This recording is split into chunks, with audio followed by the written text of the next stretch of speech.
Bab 676. Pembawa acara bertanya dengan semangat. Seluruh orang di sana melihat Skywell. Sekarang ini hanya grup Wollens yang dapat bersaing dengan grup Mor. Winnie menarik kembali tatapannya terkejut dari wanita itu. Ia mendekati Direktur Tony dan berbisik kepadanya. Presdir Daniel sudah bilang tidak boleh melebihi 52 triliun. Apa kita perlu bertanya padanya dulu? Telepon dia. Perintah Direktur Tony.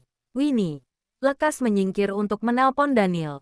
Semua orang sedang menunggu respon dari grup Wollens. Sedangkan wanita itu memijat-mijat keningnya bertanya dengan arogan. Kenapa menunggu mereka? Lanjutkan atau tidak? Ini. Pembawa acara melihat ke arah penanggung jawab acara lelang. Penanggung jawab acara itu lekas menjelaskan. Bukan seperti itu. Baru bicara setengah dan bertemu dengan tatapan dingin wanita itu. Penanggung jawab lekas mengatakan. Berdasarkan aturan hanya bisa menunggu 60 detik. Tangan wanita arogan itu memberi instruksi. Penanggung jawab lekas berkata, perhitungan mundur dimulai. Baik. Layar besar itu mulai menghitung mundur dari 60. Di saat bersamaan pembawa acara bertanya lagi. Grup Mor menawar 60 triliun. Ada yang ingin menawar lebih tinggi. Semua orang saling berdiskusi. Tidak ada yang berani menawar lebih tinggi. Bahkan beberapa pebisnis meletakkan papannya dan menunggu untuk menyaksikan tontonan seru. Dengan jarak beberapa meter Direktur Tony mengamati wanita itu dengan cermat. Wajah itu sama persis dengan Tracy waktu itu. Hanya saja auranya benar-benar berbeda. Setiap gerakan dingin dan arogan tadi sama sekali tidak dimiliki oleh Tracy yang teledor itu. Siapa dia? Winnie melihat waktu di layar sedang menghitung mundur. Ia menjadi panik dan berbicara sendiri. Presdir, cepat jawab, cepat jawab. Wanita itu duduk di sofa dengan postur arogan. Ia menerima gelas alkohol yang dibawakan pengawalnya. Ia menggoyangkan gelas itu dengan elegan. Dan menunggu 30 detik yang tersisa. Ujung bibirnya terangkat dan mencibir. Presdir Grup Skywell ternyata tidak mementingkan perairan ini. Untuk apa menghabiskan waktu? Nona, Presdir kami tidak pernah hadir di acara publik apapun selama 2 tahun. Bukannya ia tidak mementingkannya. Nada bicara Direktur Tony terasa akrab dan ramah. Acara pelelangan dilakukan secara adil. Kita jalankan sesuai aturan. Tolong jangan buru-buru. Aku tidak buru-buru. Wanita itu menaikkan alis menyeringai. Meskipun Daniel Wollens ada di sini pun, tetap tidak akan sanggup menawar lebih dari 60 triliun. Satu ucapan ini saja membuat suasana ruangan itu semakin tegang dan canggung. Grup Wollens telah menjadi pusat industri bisnis dalam beberapa dekade. Semua orang sangat menghormatinya. Mereka yang ada di sini jangankan memprovokasi. Bahkan mengacuhkan grup Wollens saja tidak berani. Sedangkan wanita ini besar sekali nyalinya. Namun tidak heran juga karena ia adalah orang dari keluarga Mor. Keluarga Mor dan keluarga Wollens adalah musuh bebuyutan. Kekuasaan dan status mereka setara. Keduanya tak terkalahkan dan tak takut satu sama lain. Hanya saja sudah selama 20 tahun ini, mereka tidak saling mengganggu. Apakah perang akan segera dimulai sekarang? Nona tidak seharusnya berbicara seperti itu. Direktur Tony mengernyitkan kening dan memperbaiki dengan serius. Dalam industri bisnis grup Wollens kami, berisik sekali. Wanita itu mengernyitkan kening dengan ekspresi kesal di wajahnya. Waktu sudah tiba. Nona masih ada 10 detik. Lapor pengawal di sampingnya. Di atas panggung pembawa acara bertanya lagi untuk mencairkan suasana. Grup Mor menawarkan 60 triliun. Ada yang mau menambah? Tidak ada suara di bawah panggung. Tidak ada yang berani menjawab. Jika tidak ada yang menawar lagi, maka tinggal menunggu kabar dari Skywell. Pembawa acara memandang Direktur Tony. Sedangkan Direktur Tony mengernyitkan kening. Melihat ke arah Winnie menunjuk-nunjuk ponselnya sangat cemas. Telepon itu tidak dijawab. Di waktu ini seharusnya Presdir sedang berada di perusahaan. Kenapa ia tidak menjawab teleponnya? Tersisa 3 detik pembawa acara mengingatkan. Bisakah menunggu sesaat lagi? Winnie baru selesai mengatakannya. Telepon pun tersambung. Bab 677. Halo. Terdengar suara berat Daniel dari seberang telepon dengan nada tegasnya. Presdir hari ini Grup Mor menawarkan 60 triliun. Apa kita menawar lebih lagi? Winnie lekas membicarakan intinya. Grup Mor datang. Daniel mengernyitkan kening. Lorenzo Mor, bukan Tuan L. Tapi, waktu telah tiba. Terdengar suara jernih wanita itu, yang memotong ucapan Winnie. Ia bertanya dengan tidak senang. Kenapa? Kalian ingin melanggar aturan demi grup Wollens? Bukan. Bukan. Penanggung jawab lekas menjelaskan. Aku lihat telepon Bu Winnie sudah tersambung. Terus kenapa? Wanita ini berkata dengan arogan. Waktu telah tiba. Sekarang cepat ketuk palunya. Baik. Baik, penanggung jawab acara memberi kode kepada pembawa acara. Pembawa acara lekas bertanya untuk yang terakhir kalinya. 60 triliun untuk panggilan pertama. 60 triliun. Presdir, apakah kita akan menawar lebih lagi?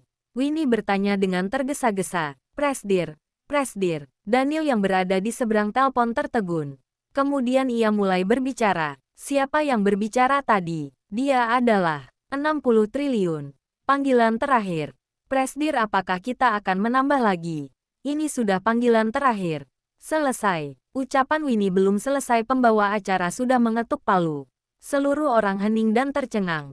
Ini adalah untuk pertama kalinya dalam sejarah grup Wollens kalah. Dan juga untuk pertama kalinya grup Mor beraksi di dalam negeri. Begitu bertindak langsung mengalahkan grup Wollens.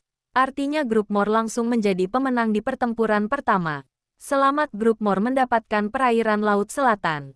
Pembawa acara mengumumkan secara resmi. Selanjutnya kami akan menghubungi Anda untuk pengurusan prosedurnya. Terima kasih.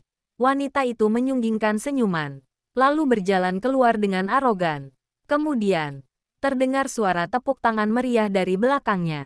Semua orang bertepuk tangan untuk wanita ini. Mungkin ini pertama kalinya melihat grup Wollens kalah. Terlebih lagi kalah di tangan wanita muda ini. Semua orang terkejut dan senang. Di saat bersamaan mereka terkejut dengan pesona wanita ini. Pada saat kritis, mengguncang tempat ini tanpa ada kekacauan. Menggunakan logika untuk merebut keuntungan baru. Baru bisa menekan grup Wollens ke bawah. Tunggu sebentar. Direktur Tony buru-buru mengejarnya. Direktur Tony, ada apa? Wanita itu menoleh ke arahnya. Walaupun nada bicaranya sopan, namun tatapannya sangat dingin. Aku ingin bicara. Apakah kamu Tracy Smith? Tanya Direktur Tony dengan suara kecil. Marga Kumor. Wanita itu menyunggingkan senyuman. Namaku Tracy Moore. Setelah selesai bicara, wanita itu meninggalkan tempat itu. Direktur Tony tak berkutik di tempat. Memandang sosok punggungnya dengan bengong. Direktur Tony. Winnie bergegas lari mendekat. Presdir sudah dalam perjalanan kemari. Ia memintaku menahan wanita itu. Apa yang Anda bicarakan dengannya tadi? Aku tanya.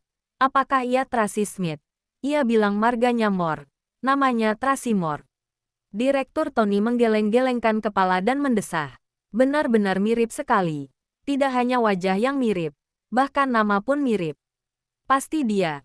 Winnie buru-buru mengejarnya keluar. Tracy Moore berjalan dengan gagah keluar dari acara pelelangan. Mereka sedang bersiap naik mobil. Winnie bergegas mengejarnya. Tunggu sebentar, Nona Moore. Tracy Moore menghentikan langkah kakinya. Berbalik kepala memandangnya dengan dingin. Nona, aku adalah Winnie. Wakil Presdir Grup Skywell. Apakah Anda mengingatku? Akhirnya Winnie berhasil mengejarnya. Ia mengenalkan dirinya dengan napas terengah-engah.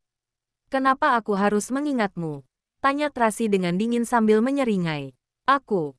Winnie tertegun. Lalu lekas mengubah ucapannya. Maaf. Maaf.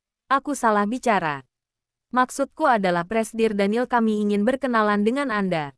Apakah Anda bisa menunggunya sebentar? Ia sekarang sedang dalam perjalanan kemari. Daniel Wollens. Tracy menaikkan alis. Benar. Benar.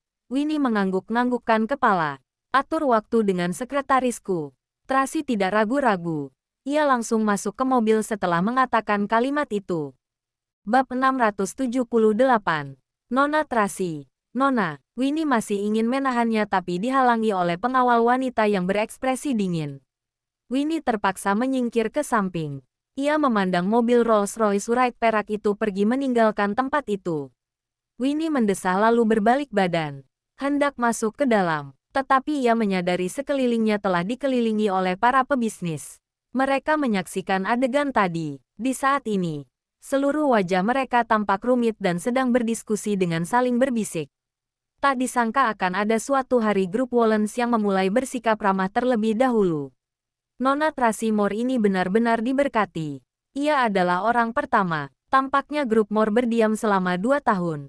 Sekarang sudah dipastikan memasuki pasar domestik. Mereka pasti akan menjadi saingan terkuat bagi grup Wollens. Sudah pergi.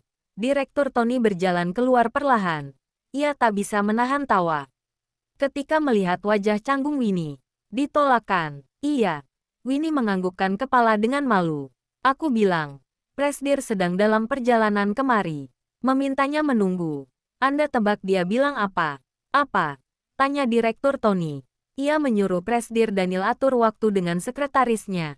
Winnie tak berdaya. Hahaha. Direktur Tony tertawa terbahak-bahak. Wanita itu benar-benar luar biasa. Stabilitasnya saat di acara pelelangan tadi benar-benar menunjukkan ia orang yang berambisi. Benar. Winnie mendesah menganggukkan kepala. Ia memang hebat. Ia benar-benar berbeda dengan Tracy Smith yang teledor itu. Ekspresi Direktur Tony berubah menjadi serius. Tapi, mana mungkin ada orang yang begitu mirip di dunia ini? Karakternya memang benar-benar berbeda. Bahkan setiap gerakan kecilnya juga berbeda. Winnie memikirkan dengan rinci. Lalu ia mendesah. Dulu, Tracy bekerja denganku. Setiap hari kami saling berhubungan. Aku sangat memahaminya. Ia seperti gadis lucu yang suka bengong. Tapi Nona Tracy yang ini, ketika ia mengangkat tangannya, ada rasa dominasi dan arogan yang tak bisa diremehkan. Tatapannya juga membuatku tak berani bertatapan dengannya. Benar. Direktur Tony menganggukkan kepala. Insiden hari itu merupakan pukulan besar bagi Presdir Daniel. Ia berhasil melaluinya setelah berdiam selama setengah tahun. Tapi ia berubah menjadi lebih pendiam. Insiden itu hanya diketahui oleh Ryan, Thomas, serta kita berdua. Meskipun sekarang sudah ada orang baru, kita tahu bahwa di dalam hati Presdir masih mengingat Tracy Smith, istri sesungguhnya. Benar. Winnie mau tak mau mendesah ketika membicarakan ini. Sebelumnya ketika melihat Nona Tracy Moore, aku benar-benar terkejut. Ketika ia sedang berbicara, sebuah mobil Maybach melesat kemari dengan cepat. Mobil baru berhenti. Daniel sudah bergegas turun. Mana orangnya? Di mana dia? Sudah pergi. Winnie melapor dengan lesu.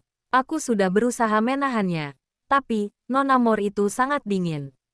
Apa ada meninggalkan informasi kontak? Daniel bertanya dengan tergesa-gesa. Tidak ada.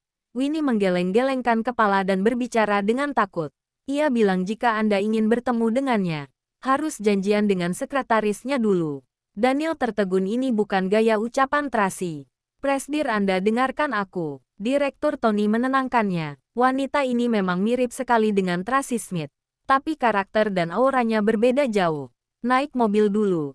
Daniel sudah tak sabar menunggu. Ia memerintah Ryan. Cari penanggung jawab acara pelelangan. Periksa CCTV. Baik, setelah naik mobil, Winnie dan Direktur Tony menceritakan segala kejadian tadi dengan detail kepada Daniel. Daniel mengernyitkan kening setelah mendengarnya. Dari deskripsi cerita mereka, wanita itu bisa dipastikan bukan Tracy Smith. Tracy tidak punya aura seperti itu. Ia hanya bisa menarik ujung bajunya dan bersembunyi di belakang tubuhnya dengan ketakutan. Lalu memandang sekelilingnya dengan penasaran.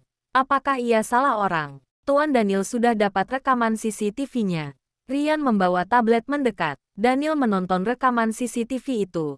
Dan mau tak mau membelalakan mata. Dia langsung yakin. Benar dia, pasti dia. Jangan lupa like, komen, and subscribe ya. Terima kasih. Tunggu terus kelanjutannya.